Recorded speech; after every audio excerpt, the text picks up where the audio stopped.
Over the last few thousand years, we have warped our own history.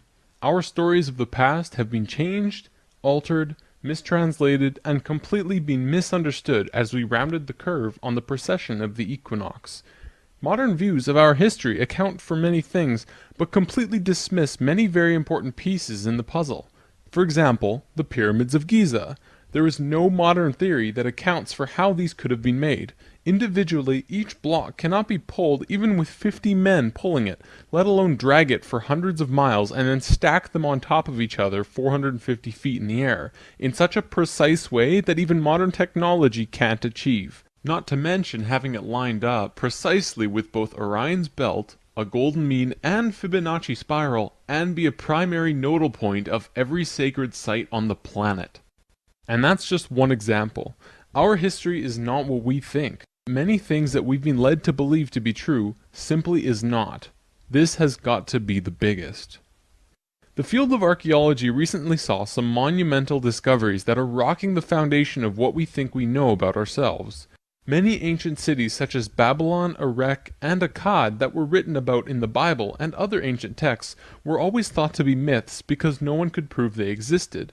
Then, one of them was found. This led to finding another, and then another. Inside one of these cities, archaeologists found thousands of cylindrical clay tablets hidden deep within the earth under this ancient city.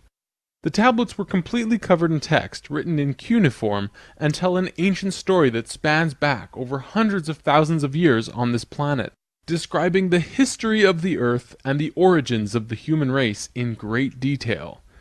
Now, the first thing we all want to do is just say that they were making things up. They didn't know the history of Earth, and they were simply creating tales to explain where they came from. However, if this was true, how can we explain how they knew so many things about the universe that would seem impossible to know? Not only did the Dogons know all about the distant planets in the solar system, but so did the Sumerians. They described them all in great detail in these Sumerian records. They also knew about the precession of the equinox. That's a tough one for a historian to understand, because it takes over 2,000 years of continuous observation to actually learn that the Earth has a wobble. The Sumerians had this information from day one of their civilization. A man named Zacharias Sitchin spent a long time transcribing these texts and had put them all together in his books, but many others have also done the same, and the interpretations are always very similar. Not only that, but Thoth has also shared information about this with us, and his account matches the Sumerian records. Adamus and other channelings discuss it as well. If you see all of these records and sources, there is a huge connection between the stories. Now, this story spans back hundreds of thousands of years into our past. It talks about Tiamat and Nibiru, the Nephilim, seeding the human race, Adam and Eve, and the children of Lemuria. This portion of the story is really interesting, but not the most crucial to know. We're not going to be covering this at this time.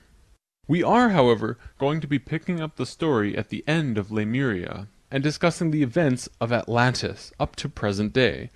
What I'm going to tell you is a mix of what these records say, along with what Thoth has told us for some finer details.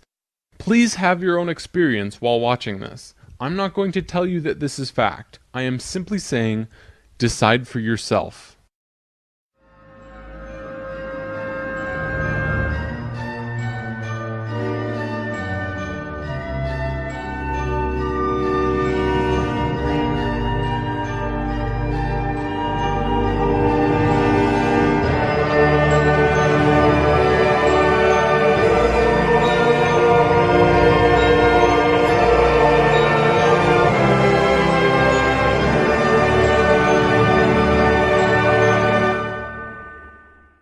There was a time, long ago, when humans existed at a very high level of consciousness. We were intradimensional and were very psychic. We communicated through thought and emotion, much like how animals do rather than speaking or writing, which would seem very primitive. We lived primarily on a large string of islands called Lemuria, but there was a consciousness shift. We moved up in consciousness, and the islands of Lemuria sank beneath the oceans. At the time of this shift, a new continent rose out of the waters. We called it Atlantis. Back in the early 1900s, the spiritual path of the United States was similar to what's happening today, people began to learn about meditation and study ancient lands like Atlantis and Lemuria. We actually found quite a bit of evidence that Lemuria existed, and it had to do with coral. See, the ocean floor does rise and fall. Coral can exist up to 150 feet under the surface of the water. In 1910, the surface of the ocean was probably higher because they were able to see coral rings heading away from Easter Islands for a great distance.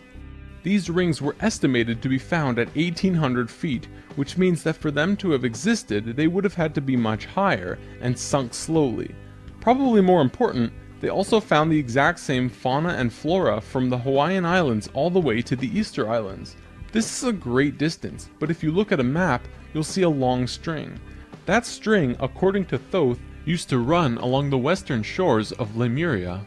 It is only on these islands that have the same flora and fauna. Same trees, bugs, bacteria, everything. Science can only explain this if there were closer land bridges between these islands at one point.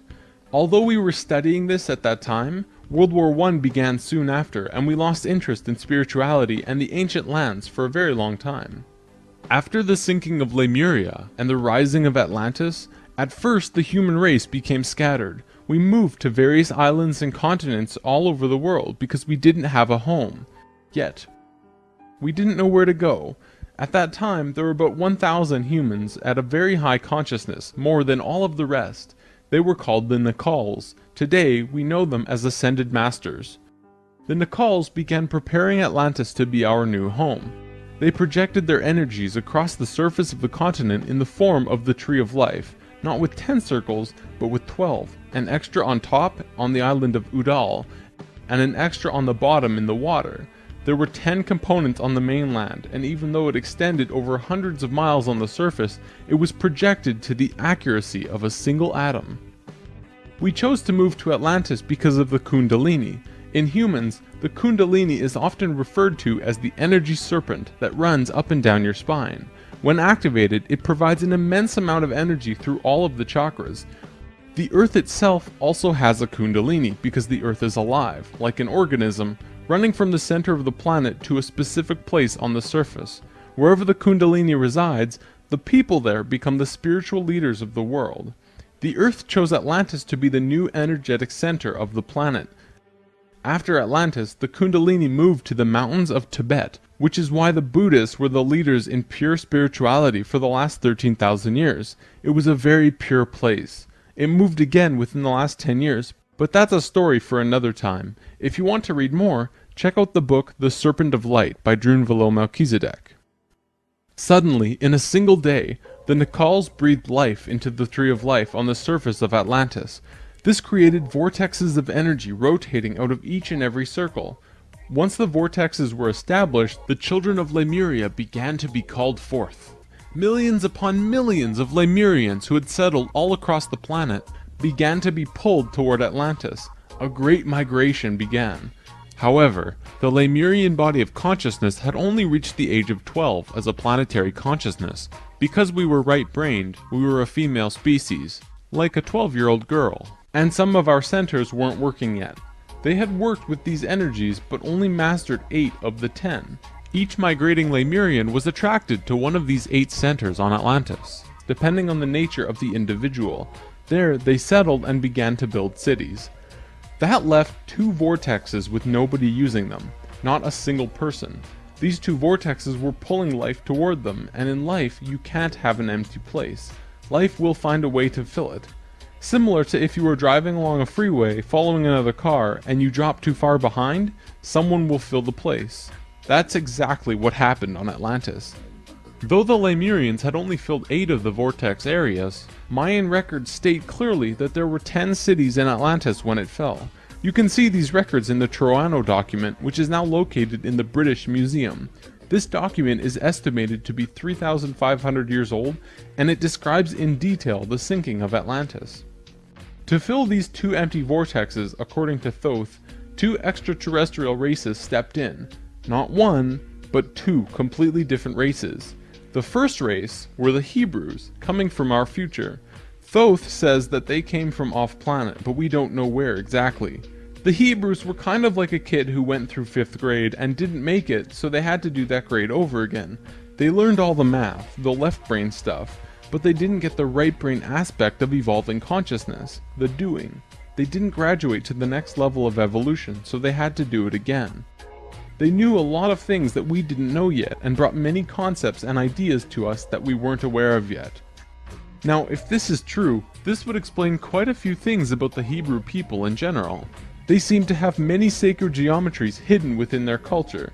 It also puts perspective on the story of Exodus. Perhaps Moses incarnated into that lifetime to free the Hebrews because they were not direct descendants of humans and were being treated unfairly. Or could it be that Moses was visited by an ascended master of the Hebrews who guided him to free their people? Given what we know about dimensions and consciousness, it definitely puts a fresh perspective on old stories that didn't make much sense. We could talk about this more, but let's continue for now. There were no problems caused by the Hebrews coming to Atlantis. They actually benefited our evolution. The other race that stepped in caused big problems. These beings came from the nearby planet of Mars. See, according to Thoth, Mars looked very much like Earth a little less than 1,000,000 years ago. It was beautiful, it had oceans and water and trees that were just fantastic. But something happened to them, and it has to do with something called the Lucifer experiment. From the very beginning of creation, everything is simply an experiment. Creation itself was just consciousness creating and inhabiting itself in that creation. There is no divine plan. Spirit can do whatever it wants. Having said that, if Spirit decides to cut itself off from the rest of consciousness and create a separate reality on its own, it can do that too. This is called the Lucifer experiment. Because Spirit is God, it can do this. There is nothing wrong with that. We've kind of been led to believe that Lucifer is evil and the devil. This just isn't true. Lucifer is just another means of perceiving the reality. It is not a unity perception of oneness, but rather a duality perception of two-ness. There is a flower of life pattern for Lucifer as well, but that's a big topic for another time. Anytime the Lucifer experiment has been attempted in the universe, it always ends in failure. The species will cut itself off from love, and will become incredibly male, left-brained. What always ends up happening is that everyone becomes very greedy. There is no compassion for one another, and everyone ends up fighting until they end up killing themselves. More than 1,000,000 years ago, the beings on Mars joined the Lucifer experiment, and it failed dramatically. Basically, they cut themselves off from the unity of the universe and created a separate reality. When the Martians severed the love bond, they became pure male, logical beings with no emotions. What happened on Mars was that they ended up fighting. Mars became a battleground. Eventually, it became clear that Mars was not going to survive. They blew their atmosphere away and destroyed the surface of the planet. Nova recently did an episode on planetary magnetics, and they found some interesting things about Mars. The planet didn't have a magnetic system, however the surface was magnetized, implying that at one point it did, but that something happened. Now, we've been discussing the star tetrahedron before, and now I want to give you a brief understanding of the Merkaba. The Merkaba was known in ancient times as the Chariot of Ascension. It is the star tetrahedral energy field around the body. All around the world there are references to this in ancient texts. When activated to its full potential, the Merkaba, which is both a tool and part of your being, can be used to do the impossible, included but not limited to changing dimensions and traveling through the universe. Before Mars was destroyed, they built huge tetrahedral pyramids. They built 3, 4, and 5-sided pyramids, eventually building a complex that was able to build a synthetic Merkaba. After 1,000,000 years or so, it's been eroded, but the proof is there. Now, because the Martians were severed from the Unity consciousness, they couldn't create a living Merkaba. They simply used it as a tool. They created a synthetic Merkaba to travel in time and find a new home. A small group of Martians tried to get away from Mars before it was destroyed, and that place they found was Earth. About 65,000 years in our past. They saw this little vortex sitting there just pulling in life with no one in it. They didn't ask permission. Being part of the Lucifer experiment, they just said, "Alright, let's do it." And they stepped onto that vortex, and in doing so, they joined and changed our evolutionary path. Thoth's father, Thome, was one of the Nacals who set up Atlantis on the island of Udal. That island, the top of the Tree of Life, was the brain of Atlantis, and on it was a small city called Poseidon. This city is what Plato was discussing when he said that Poseidon bore 10 children, the 10 circles on the Tree of Life. Poseidon was made of 3 rings painted in black, red, and white stones, and it was the symbol for Atlantis. The inner circle represented the Nacals. The middle circle were the priesthood, called the Maya, and the outer circle represented the regular people of Atlantis. We'll come back to this down the road. There were only a few thousand Martians who came to Earth through the synthetic Merkaba. The first thing they did when they arrived in Atlantis was try to take over the continent. They tried to declare war and invade. However, they were vulnerable due to their small numbers, compared to the millions of Atlanteans, and we finally subdued them. We were able to stop them from conquering us, but we could not send them back. When this happened on our evolutionary path, we now had the planetary consciousness of a 14-year-old girl.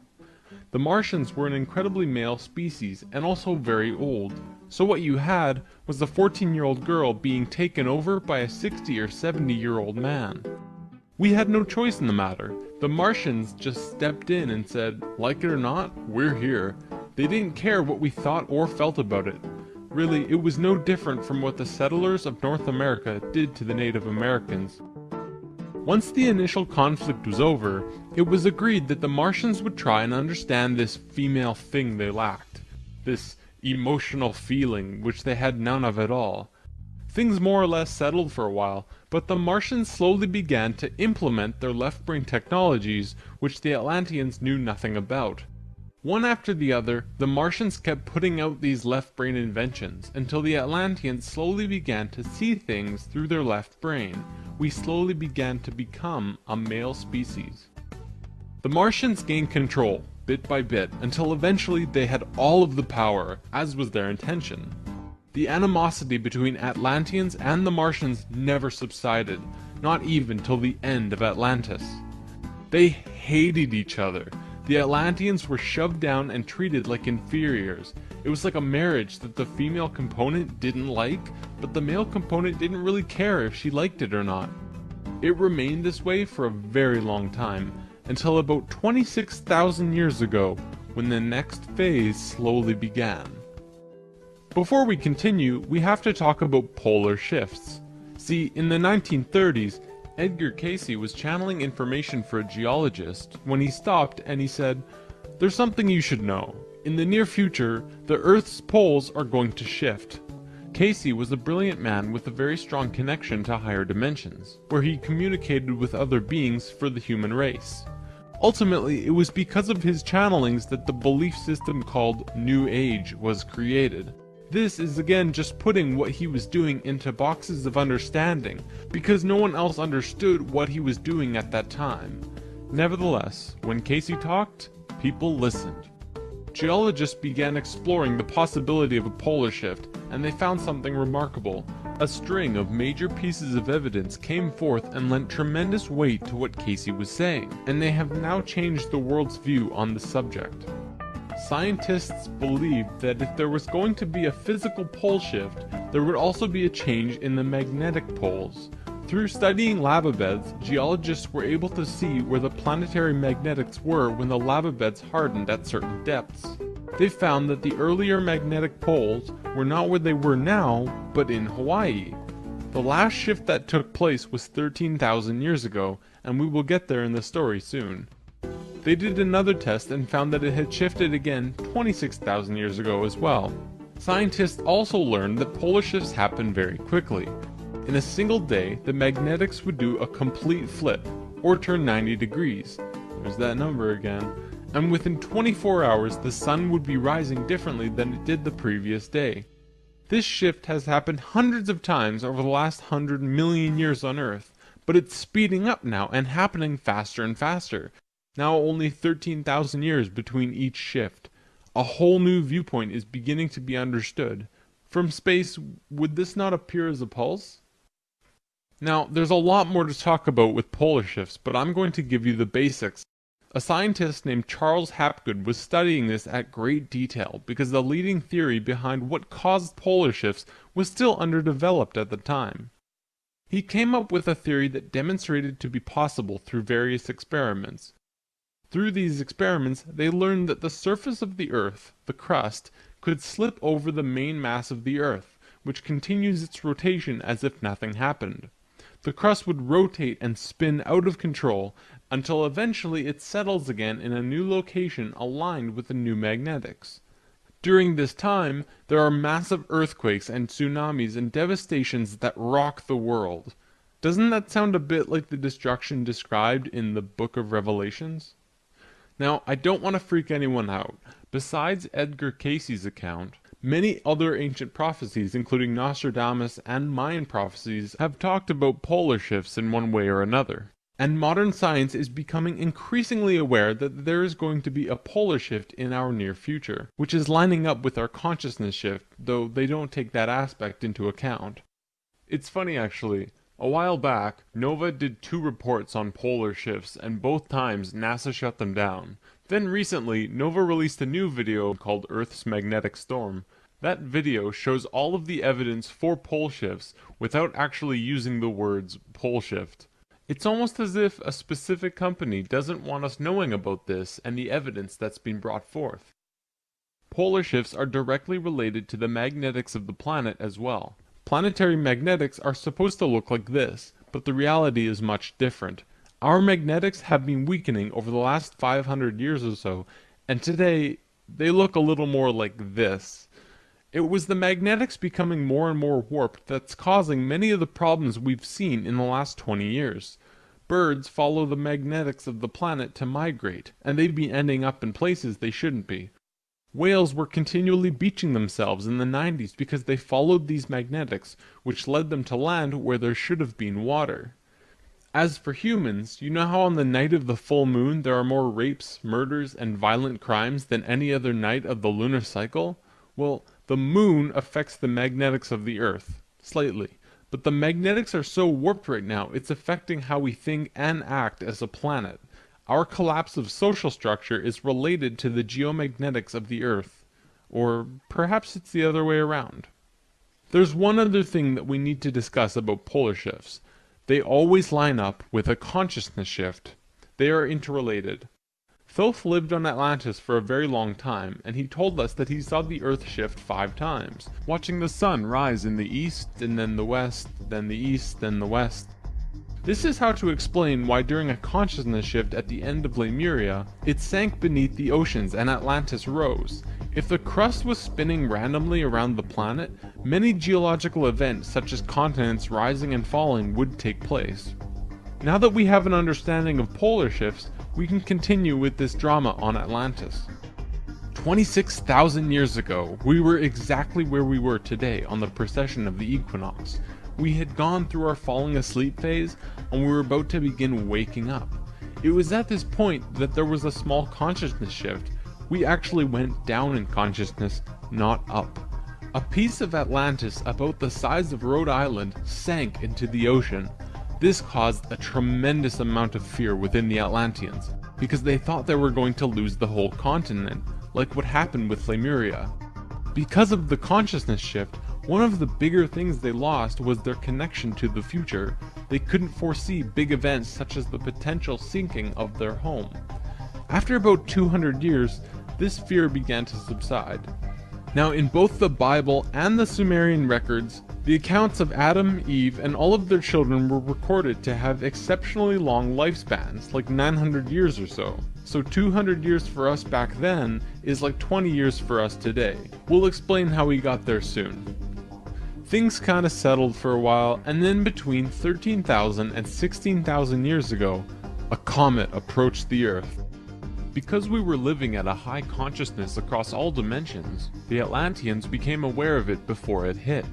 A great conflict occurred in Atlantis. The Martians, who were in the minority even though they were in control, wanted to blow it out of the sky with their laser technology. However, the Nacals had learned of the comet's true nature, and the Atlanteans protested. They said that the comet was in divine order, they had to allow it to take place naturally. let it hit the Earth. That's what's supposed to happen. The Martians fought the Atlanteans, but in the end they gave in. The Martians agreed to let it hit the Earth. When the time arrived, it came screaming into the atmosphere, plunging into the Atlantic Ocean just off to the western shores of Atlantis, near where Charleston, South Carolina is now, only that was at the bottom of the ocean at the time. The remnants of the comet are now scattered across 4 states, and science has definitely determined that it hit at least 12,000 years ago, if not more. They're still finding pieces today. Although the main portion struck near Charleston, a few fragments actually hit the main body of Atlantis, crashing into an area right where the Martians were living, killing a huge portion of their population. They were pissed. They said, "It's all over, we're divorcing you, and we're gonna do whatever we want. You can do what you want, but we will never listen to you again." We know this whole bit. We've seen it in divorced families throughout the world. And the children? Well, look at our modern world today. We are the children. You can guess what the Martians did next. Their primary interface with the reality was control, and when their anger rose to meet their desire for control, they decided to take over the Earth. They began to once again create a complex like the one they built on Mars long ago to try and create another synthetic Merkaba. If they had succeeded, they would have gained control over everything on the planet. The only thing was, around 50,000 Earth years had passed since they had built a Merkaba, and they didn't quite remember how to do it. But they thought they did.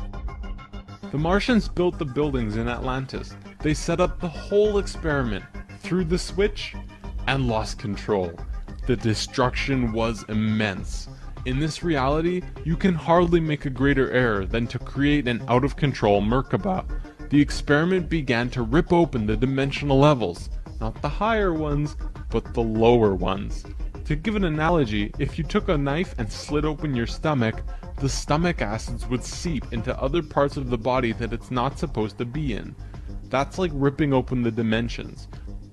The Martians almost destroyed the Earth. The environmental disaster we are experiencing today is nothing in comparison, though today's disasters are a direct result of these events.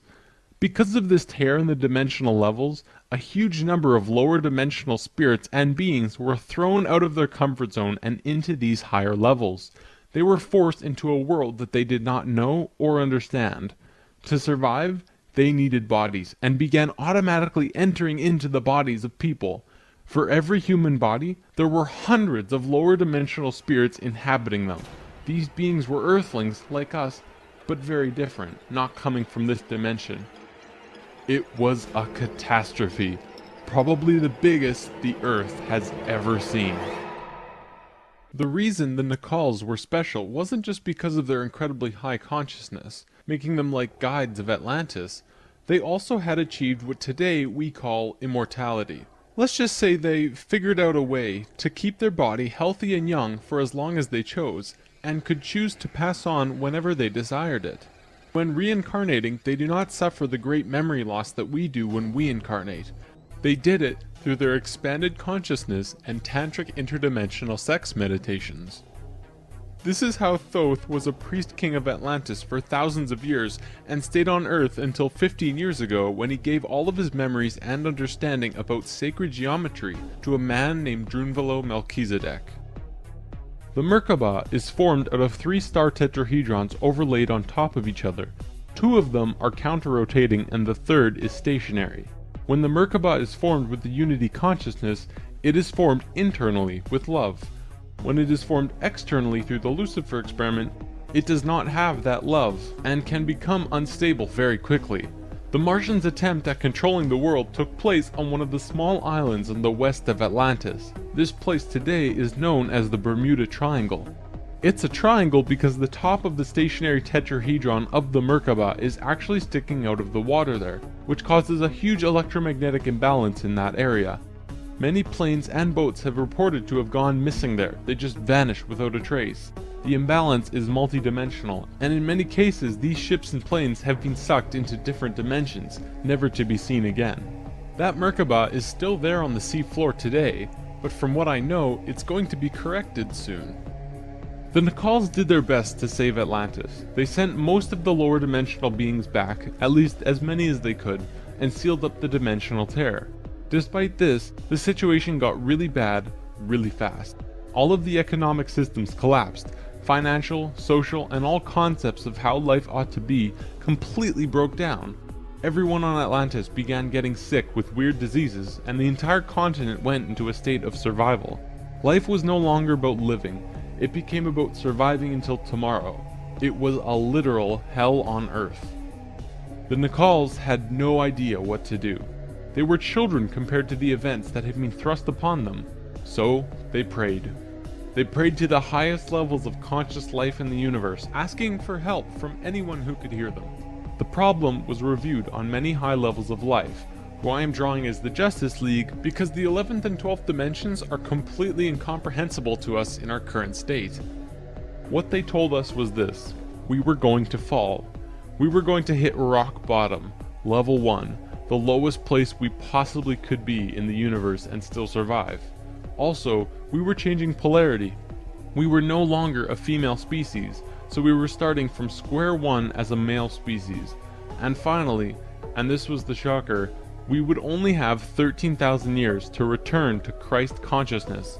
Normally, it takes hundreds of thousands of years for a species to get to Christ consciousness. We had to do it in a fraction of the time. If we didn't, we would not survive. This has never happened before in the universe, ever. Thoth, who was the priest king of Atlantis at the time, learned that they would have to perform this experiment on themselves. They received instructions from the highest levels of life and they went on their way. Thoth proceeded with a being named Ra and Aragat, who were previous kings of Atlantis, and began the experiment. To understand what they did, we have to talk about consciousness grids. A planetary grid is an etheric crystalline structure that envelops the planet and holds the consciousness of any one species of life. This grid does have an electromagnetic component associated with the third dimension, but it also has a component for every dimension as well. These grids are geometric, of course, and science will eventually discover that there is a grid for every species in the world. Each of these grids have their own geometry and are unique. There's not another one like it, just as the species itself are unique. These grids give off light as well, and from space they can be seen as the source of the bluish glow around the Earth. What Thoth and friends had to do was create a synthetic Christ consciousness grid, allowing humans to ascend to Christ consciousness in a very short time. But first, let's talk about the science behind the grid.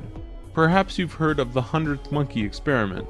Over a span of 30 years, scientists were researching a species of monkey called Macaca fuscata on an island in Japan.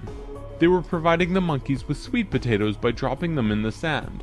The monkeys liked sweet potatoes, but they didn't like the sand and dirt so much. A few monkey children figured out that they could wash their sweet potatoes, and some of them taught the technique to their parents. Only a few of the adult monkeys did this though. This went on for some time, until one day the monkeys who actually knew the technique hit critical mass. And bingo! The technique started spreading faster than it did before.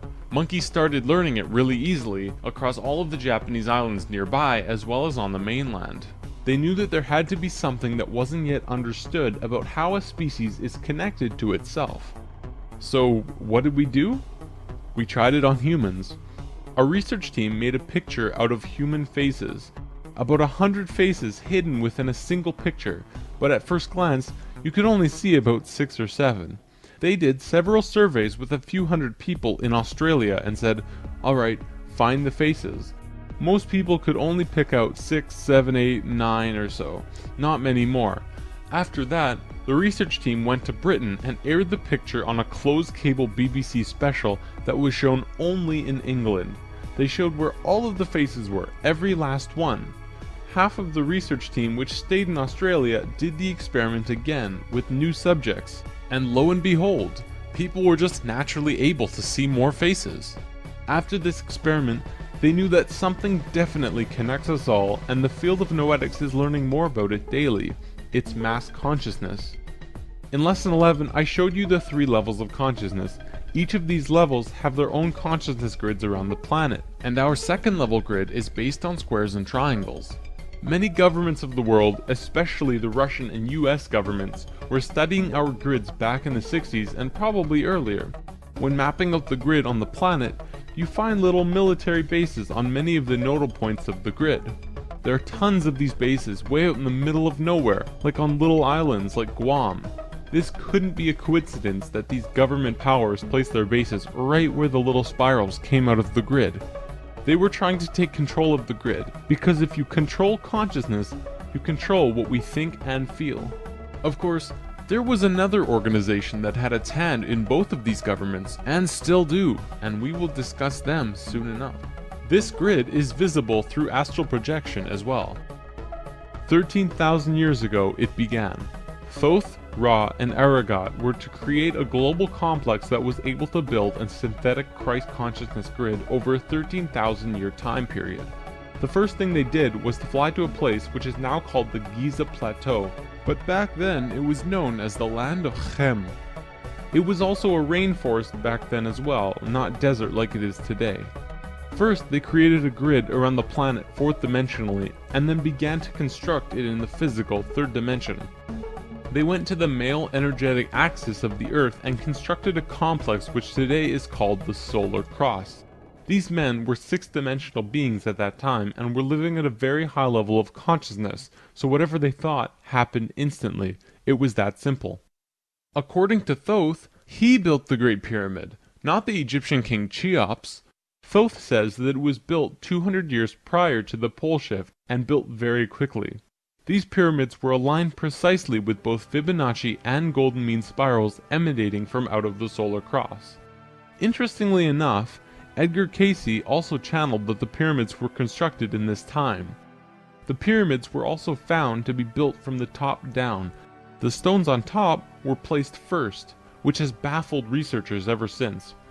Every time more is learned about the pyramids, we move further into dark on understanding how they were formed. If what Thoth says is true, well, that explains everything. From there, Thoth and friends constructed an entire network of temples and structures along this grid fourth dimensionally, placing them on nodes on the new synthetic Christ consciousness grid they were creating.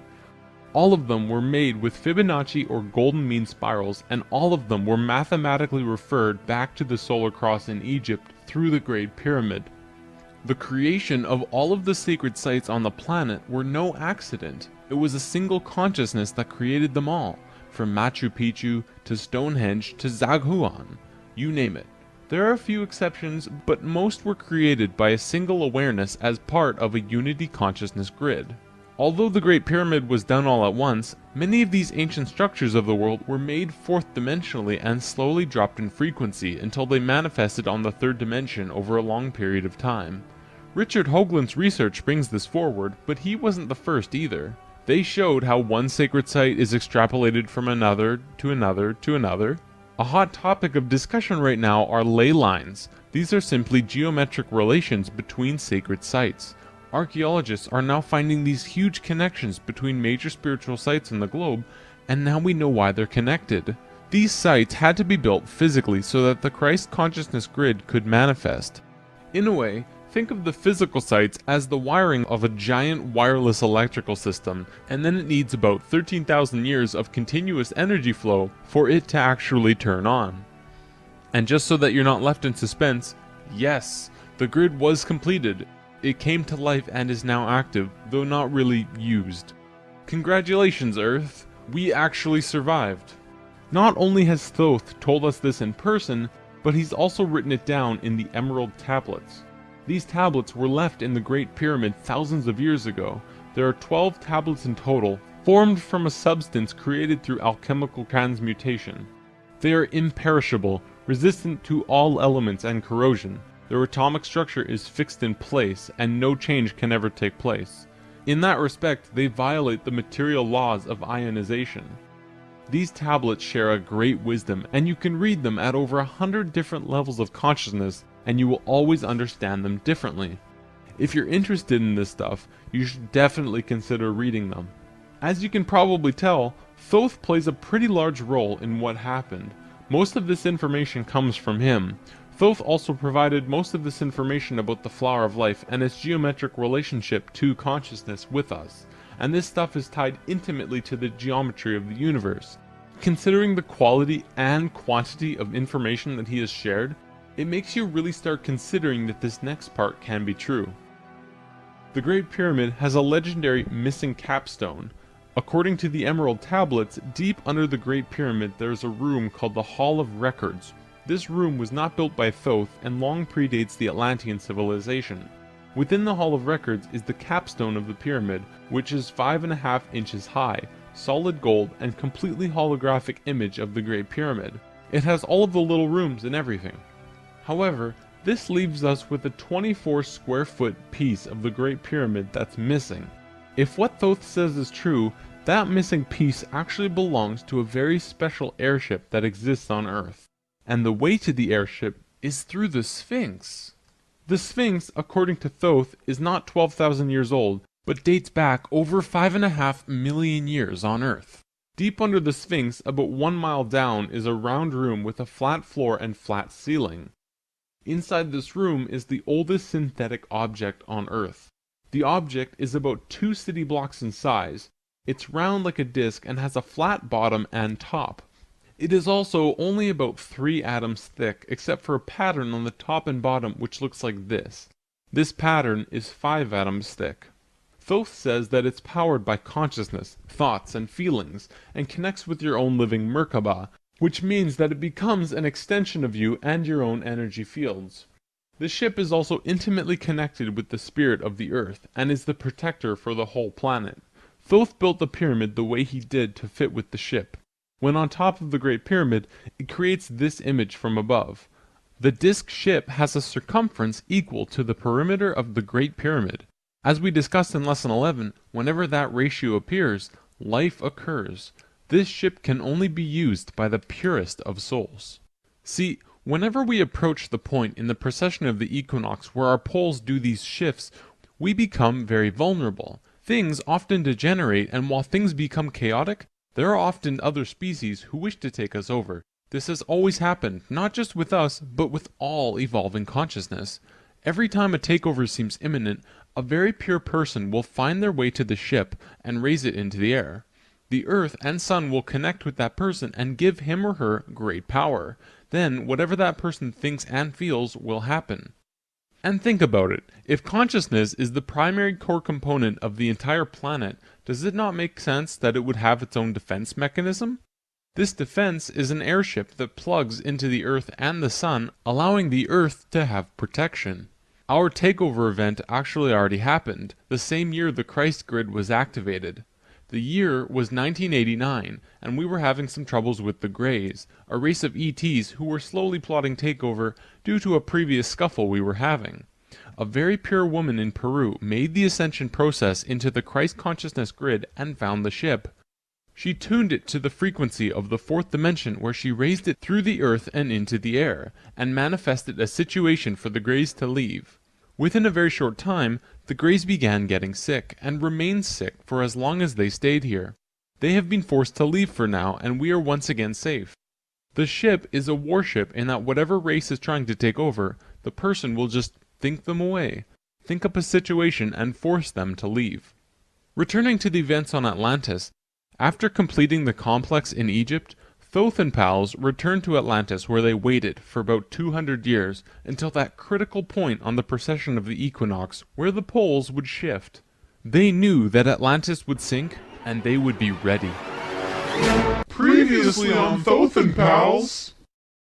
Thoth, the poles are shifting. Oh, the pole shift? Whoa, what's wrong with your eyes?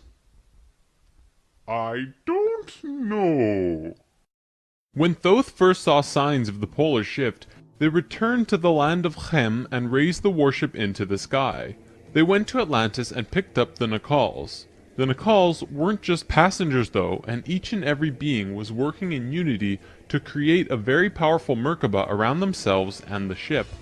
They returned to the Great Pyramid and landed the ship on top, forming the phi ratio with the pyramid. And then, it happened.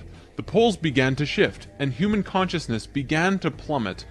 Simultaneously, the electromagnetic and magnetic fields of the Earth collapsed, and all life on the planet went into the Great Void, the 3.5 days of absolute blackness described by many ancient cultures in the world. The Emerald Tablets say that whenever we go through a polar shift, we go through a void space as we change our frequencies for about 3.5 days. This is also in the Troano document depicted by 3.5 stones painted black. This refers to a time when we go through what science calls the electromagnetic null zone. During the pole shift, a phenomenon takes place where everything just seems to disappear for a certain time. Usually it's between 2 to 4 days, and the last time it was 3.5 days. Here's where it gets interesting. What happens to us does not usually happen to a normal species, because most advanced species will have their Merkabahs handy at the time of the shift. We didn't, due to our little crisis, and we got sucked into the void space without protection. This resulted in us losing our memories. Science realizes that all of our memories are connected through cells in our brains as well as fields around our heads. What is not entirely understood by science yet, at least not directly, is the connection our memories have with the planet itself. We've discussed this before. The magnetics of the Earth affect how we think and act. The Merkabah is an electromagnetic field that you create around your body that can serve as protection from void as you're consciously going through it. What happened to us when we didn't have that protection? It was a clean wipe. When we existed on Atlantis, we were living at a very high level of consciousness in a higher dimension. We had extremely advanced and sophisticated bodies and minds, and were capable of practically anything, living in a dimension where molecules were spaced so far apart that consciousness could interact with them without physically moving. It's hard to explain because you can literally shape your environment immediately through your consciousness in these higher frequencies. In that sense, we were creators, knowing and understanding oneness, beings of love. But then we fell. We dropped back down to this place called the third dimension. We also fell in consciousness back to zero. We forgot how to use the pineal gland, and it slowly shrunk to the size it is now, like a raisin, where it's supposed to be eyeball size. When this happened, we forgot how to breathe source energy into our bodies, and our lifespans went kaput. Eventually, we went from 900 years to what it is today. We had not experienced this dense reality that we had before, at least for a very long time. We were kind of like a supercomputer that gets completely wiped, no operating system or anything.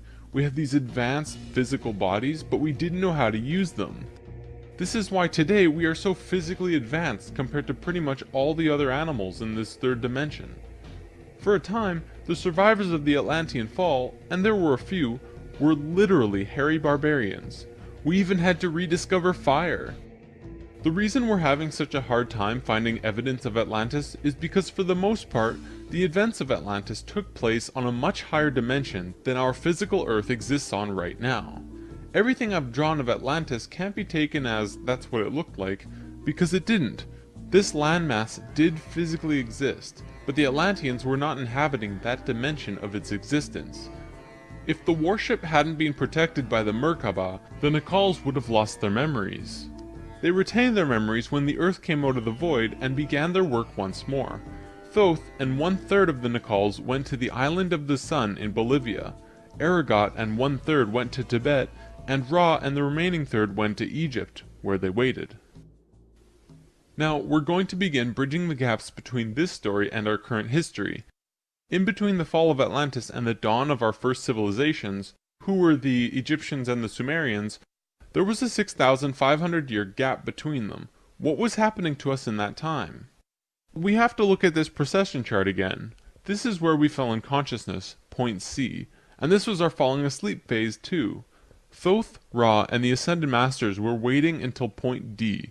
They had to wait for humans to just evolve themselves over a 6,500-year time period until they were advanced enough to actually receive this new information that they were going to provide. Sometime in here was when the flood of Noah occurred. Because of the pole shift, the Earth went through an ice age. This is scientific fact. When the ice melted, it would have caused massive flooding. DNA is the physical manifestation of who you are. It is your soul's physical aspect. What we are seeing in DNA is changes in the codons. There's 64 possible codons in DNA, and humans only have about 22 or so. What we're finding is that there are 6 more codons being activated within these children, and they are choosing 2 of the 6. These kids are what we call indigo and crystal children, and probably the super psychics as well. Now, this is a chromosome. Basically, what this is lots and lots of DNA wrapped into this weird H-like shape. This is located in every cell and is part of your body of consciousness. What Thoth tells us is that every level of consciousness seen here not only has its own consciousness grid, but its chromosome change as well. The second level, where we are now, has 44 and 2 chromosomes. To any scientist, this is basic biology. The first level, however, has 42 and 2, and this third level has 46 and 2. The fourth and fifth have 48 and 2 and 50 and 2 respectively. The primary physically visible difference between these DNA in all life is height. The first level has an average height of 4 to 6 feet tall. The second level, us, has an average height of 5 to 7 feet. Third are about 10 to 16 feet, which we are about to translate to. Fourth is 30 to 35 feet, and the last is 50 to 60. You may remember a being named Metatron, the Hebrew archangel who is the perfection of what humanity is to become. He was 55 feet tall, that guy. The last 2 heights are far in the distant future for us, though. This is a place in Egypt today called Abu Simbel. The first thing you notice is that these statues are huge, but with the information about the DNA, this paints a different picture. These beings would be in the 60-foot range if they were to stand. They were at the 5th level of consciousness. These beings on a different wall are 35 feet tall, 4th level of consciousness. Here are some 3rd levels as well. Archaeologists saw this and thought that it meant that the man was just much more important than the woman, when in actuality, the kings of Egypt had 5 different names, one for every level of consciousness. Some of the kings were even able to translate into different dimensions, and that's how they guided the population with the power of the gods. In Egypt, according to today's top archaeologists and researchers, the Egyptians and Sumerians both began their civilizations right around the same time from each other, within a few hundred years or so. Both of these civilizations emerged out of nowhere with perfect writing abilities that were not improved upon since.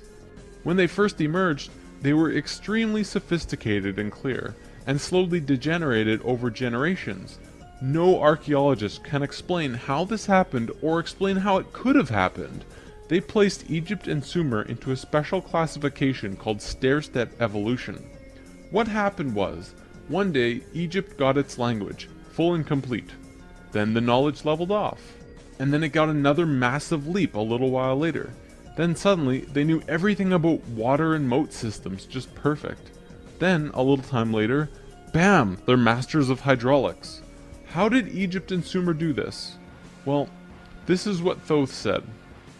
When we were evolving on our own for 6,500 years, Ra and the Ascended Masters were waiting in an underground city beneath the Great Pyramid. We'll come back to this in a bit.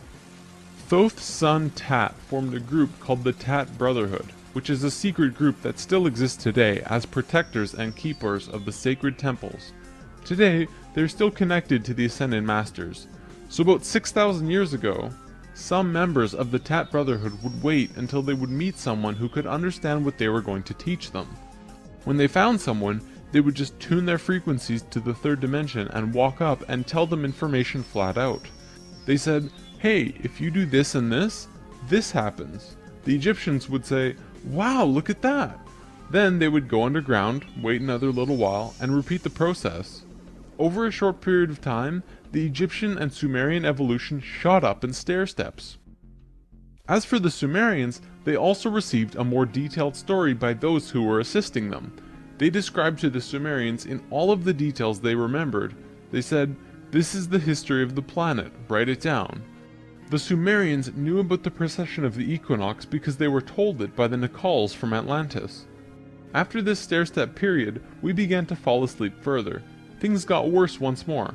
It was our falling sleep stage of precession, and although the Nacals had given us a boost, we were consciously dozing off. On that note, it's time for the story about the city under the pyramid. Keep an open mind about this because there is very little proof for what I'm about to say. For over 40 years, Drunvalo Melchizedek has been studying human consciousness through sacred geometry and spiritual teachers and masters all over the world. In 1996, he was contacted by a source in Egypt who said that something incredible had been discovered. A stone stele came out of the ground between the paws of the Sphinx into the daylight. They removed it and dug into the earth beneath the Sphinx. There they found a room with 3 tunnels leading off of it. One of the tunnels, which went to the Great Pyramid, had another tunnel coming off it, and it was shielded by a wall of light. Bullets could not pass through this field, and people could not even get close to it without feeling like they're going to die. The Egyptian government found a particular person who could turn off this field. They also had brought in Paramount Studios to film it, as they had filmed the opening of King Tut's tomb. They had a good relationship with Egypt. The government wanted several $1 million from Paramount, but at the last minute they asked for an extra $1.5 million under the table. Paramount was outraged and they backed off. Things were silent for about 3 months. Then Drunvalo heard from a source again who was involved in all this, who said that 3 men shut off the light field and went inside. They found themselves inside a very large building that went on for miles underground, which was really the edge of a giant underground city, which was really just one giant building. Then, a little while later, an Egyptian archaeologist named Larry Hunter began describing the same thing, but more detailed. He said that the city was 6.5 by 8 miles wide, and 12 stories deep, and the city was outlined by specific temples in Egypt.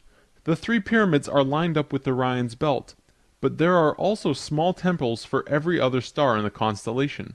Those temples map out the city underground, and are made out of a special stone not found anywhere else in Egypt called Koinen stone. Incredibly enough, very recently, ancient tunnels were found in Romania that led to both Egypt and the inner earth. Now, I don't have time to go into detail about this particular story, but if you want, check out the book Transylvanian Sunrise by Radu Sinamar. To be clear, this is a theory that has not been accepted by the Egyptian government, but the underground city that Thoth said was there is, according to Mr. Hunter, marked by temples made of a unique substance, and the temples match the star pattern of the constellation of Orion. 4,000 years after the stair-step evolution, we were at our lowest stage of our evolution. We were hitting bottom on the awareness road. Suddenly, out of the darkness, 3 men came to Earth to give us a little nudge. Everything in ancient Egypt was synthetic. They had this entire civilization based around achieving heightened states of consciousness, but they had to do it through tools. Now, we're not going to look at each of these tools individually, but let me give you a brief overview here. This tool was used for transferring vibrations into the body. Along with that were the hook and flail. This little device was a kind of generator to increase vibrations, though there's not too much information available on it. This thing, however, was their most important tool, the Ankh. They saw the Ankh as the secret to eternal life, and they used it not as a physical tool, but as an energetic one. They would use this form and ankh their sexual energy. Now, this could be a huge topic on its own, like how energy travels up and down the body through a vertical tube between 5 energy channels that counter-rotate as they extend through the body, but basically, sexual energy is an incredibly powerful energy.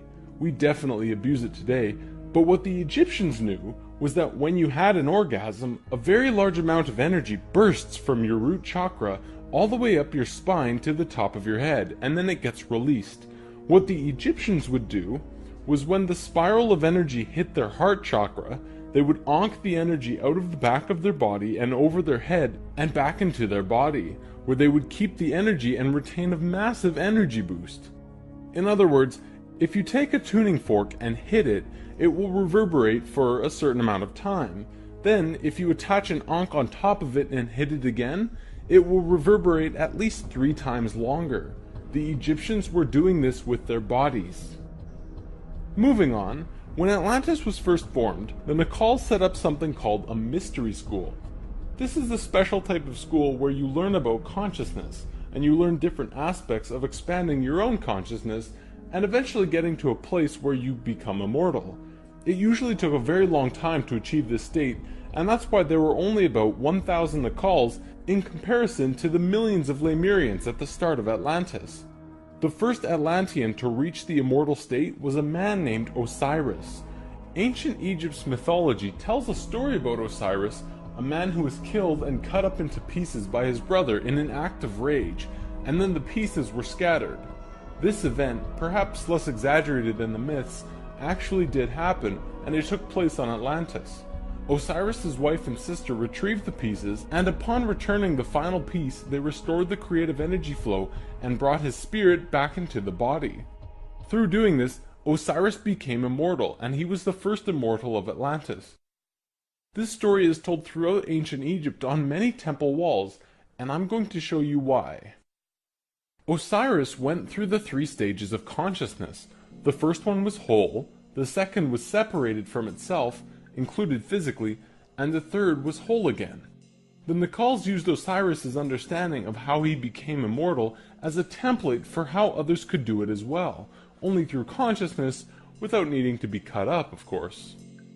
This eventually became what we would call the religion of Atlantis, but it was more of a deeper understanding that they were following. This template was also used in Egypt, which we will look at now. Through this stair-step evolution, we began to change from the first level of consciousness into the second. Before the fall, we had incredible memories. It wasn't this vague recollection that we have now, but today we might see it as full-tilt 3D holographic memory. After the fall, we still had a photographic memory, and could share these experiences with each other, which is called dream time. It is what the Aborigines of Australia still have today. Through the introduction of writing, however, we began to change from the first level of consciousness into the second. We lost our incredible memories and became very separate from each other and ourselves. Thoth was the one who introduced writing, and if you look at ancient Egyptian culture, it even says, Thoth brought writing to us, as well as many other things.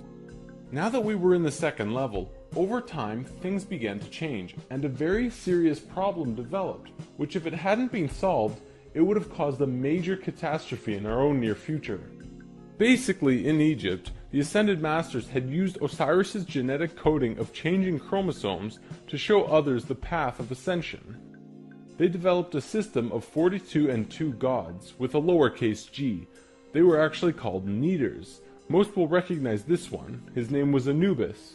There were 42 and 2 Neiters who were representative of human chromosomes. Each one of them showed a specific pathway of life or human experience, and people would follow these understandings to learn more about their life or their own reality. The problem developed when both Upper Egypt and Lower Egypt became more separated from themselves, and the meanings of these Neiters were lost. Over time, the drawings of these Neiters changed, and the meanings changed with them.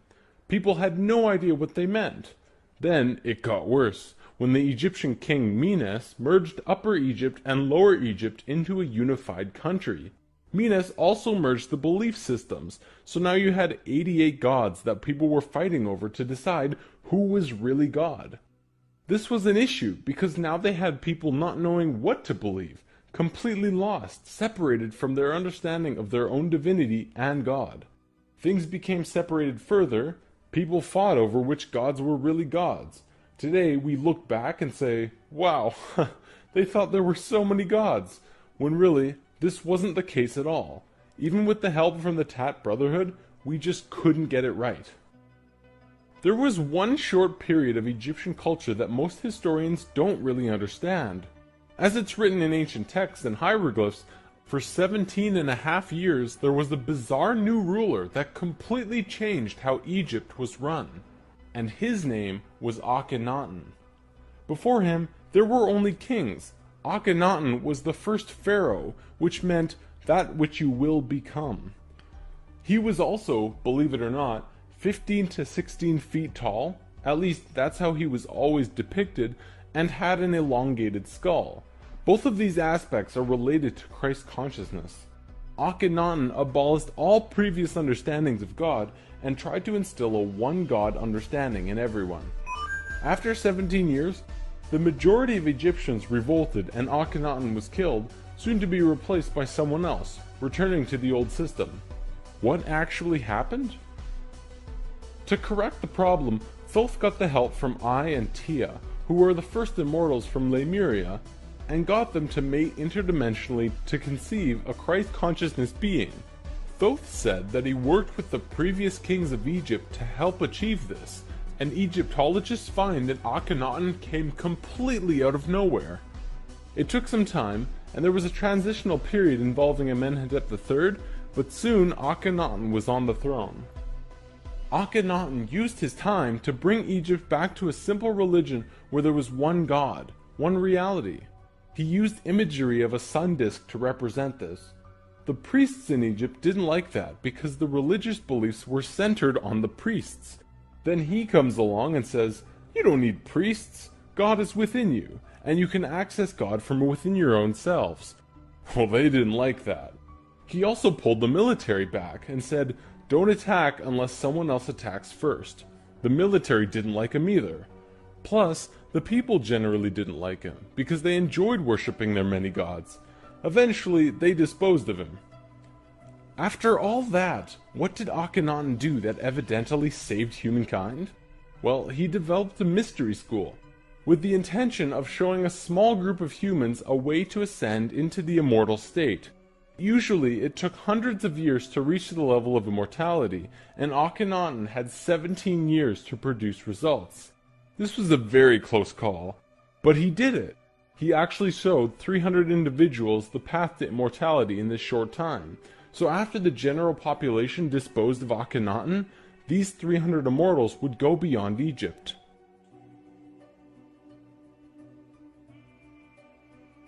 Thoth wrote in the Emerald Tablets that after ancient Egypt ended, he brought a man named Pythagoras into the Great Pyramid and taught him the geometry of the universe. That man then went on to found Greece, which was originally built upon schools for teaching geometry and the Platonic solids and all of that stuff. Thoth lived a lifetime here as well, where he was known as Hermes Trismegistus. Akhenaten's immortals became a group called the Essene Brotherhood. They first migrated to a place called Masada in Israel. Even today, Masada is known as the capital of the Essene Brotherhood. Now get this. In this brotherhood, there were two people in particular, a man and a woman. You might have heard of them. Mary and Joseph? See, it was part of the Ascended Master's plan that they would bring in a being who would show the pathway to Christ consciousness. He would come to Earth as a second-level being, a regular Joe, and achieve Christ consciousness through the course of his life. Then, the ascension process, the transitional experience from the second to third level, would go into the consciousness grid that was still being formed. He was able to transition because he was originally from these higher levels. That man is known today as Jesus, although his name at that time was Yahshua ben Hur.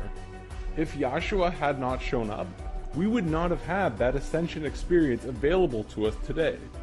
None of us would be aware that these higher levels of understanding even existed, and we would destroy ourselves. According to what Thoth said, Mary and Joseph mated interdimensionally. Mary could have been a virgin, physically, but she mated with Joseph in a way that would allow a soul from a higher reality to come down to earth and have a human experience. Usually, this is impossible to do otherwise. Through Yahshua's work, he came here just like us, a total human being, but he went through these three important stages: final death, resurrection, and ascension, and gave us these experiences so that we could access them down the road. Now, as we all know, the story of Jesus has a missing piece. He was a child, disappeared for some time, and then showed up again when he was 30.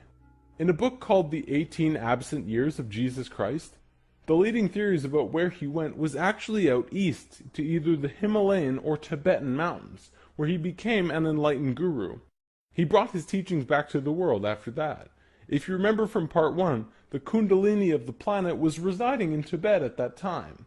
They were very spiritually adept people living there, and remain so today.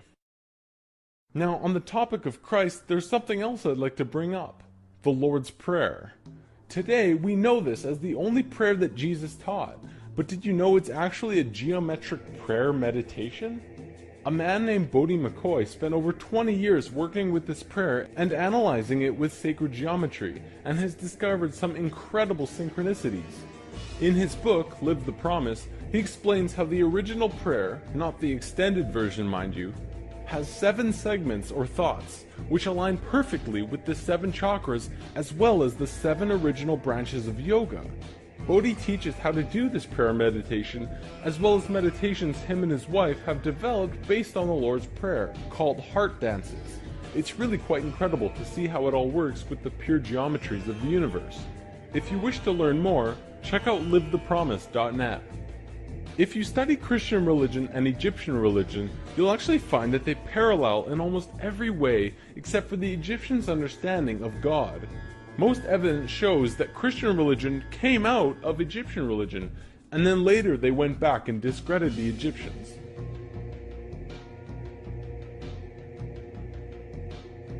Around 300 AD, there was a council called the Council of Nicaea, which was the syndication between the Roman political and religious authorities. Basically, the religious leaders and political leaders realized that they could unite and impose more influence on the people and control society through their unity. It's right around this time that we begin to see the manifestation of the New Testament, which was put together from scriptures and stories, some newer and some much older, which were renewed and superimposed on the life of Yahshua ben Hur, which today we know as Jesus of Nazareth. The term Christ actually stems back from much before the Bible. It comes from the word Christala, which is a word that derives from the original 7 core audible sounds of creation. When the creation of the universe occurred, the original tones were Ka, Ra, Ya, Sa, Ta, Ha, La. Christla actually was broken down on earth into 2 words, Christ, which soon became Christ, and Hla, which became Allah, which were broken down and changed through oral tradition. The symbol for Atlantis was 3 rings inside of the other. The inside were the Nacals, the middle ring were called Maya, and the outer ring were the Atlanteans. The Maya's job was communicating the messages from the inner circle out to the regular people of Atlantis. When Atlantis sank, the Maya took their knowledge, a crystal skull with memories of Atlantis, and their calendar, and went out to what today is called the Yucatan Peninsula, birthplace of the Mayan civilization. Their calendar is the most advanced, detailed calendar on the planet, and it has its roots in Atlantis.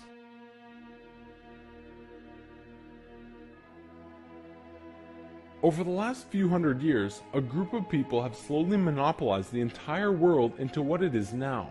Today, there are 13 families that are among the richest families in the world.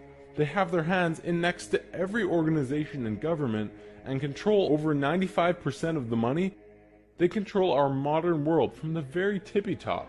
Today, we like to call them the Illuminati, except that's not really who they are. The word Illuminati means enlightened ones, which was established long ago as a secret society that was focused around expanding knowledge through scientific and spiritual understandings. Secret societies were not originally bad, but rather consisted of those who just kind of got it. They understood information that the average person at that time would not accept and demonize.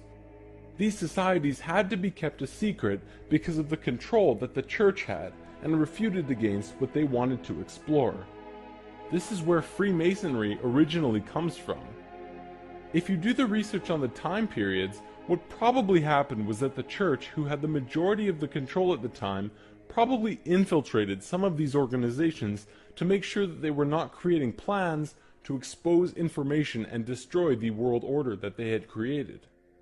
This led to the church exposing some of the societies as devil worship and blasphemous, and fear of these groups rose. Over time, many secret societies branched off by those who were corrupt or previously infiltrated by the church, and gained more control through the church and large organizations that were being established. Today, there exist 13 families around the world who pretty much own the world, with over 95% of the money and a lust for greed, power, and control.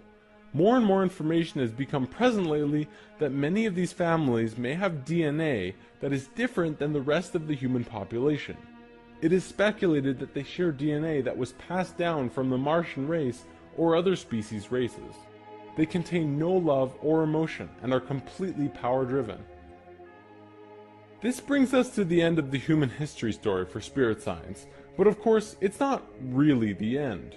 For one, we've only really scratched the surface of discussing many of these topics. Secret societies, for example, would take another 2 or 3 lessons to really get into. Plus, the human history story won't end because we're still living it, and what happens next is ultimately up to you. This story, while seemingly unbelievable and at times outrageous, does explain a lot. Think about it. We've covered the Bermuda Triangle, the face on Mars, Jesus, what the Egyptians were doing, the rise of Greece, pretty much most modern religions, the reason we popped up out of nowhere 6,500 years ago, the stair-step evolution of those cultures, and the story of Atlantis, which has been elusive to us at the best of times. It also explains the Great Pyramids and their connection to all of the sacred sites on the planet, the Sumerian tablets, the Emerald tablets, Lucifer, and as for the Hebrews, if you read their Talmud, it actually seems to suggest that they're not from here. I'm not going to tell you to believe it, but it definitely puts some perspective on many questions and aspects about the world which we generally just don't have conclusive answers to. Take it with a grain of salt though. After all, it is just a theory.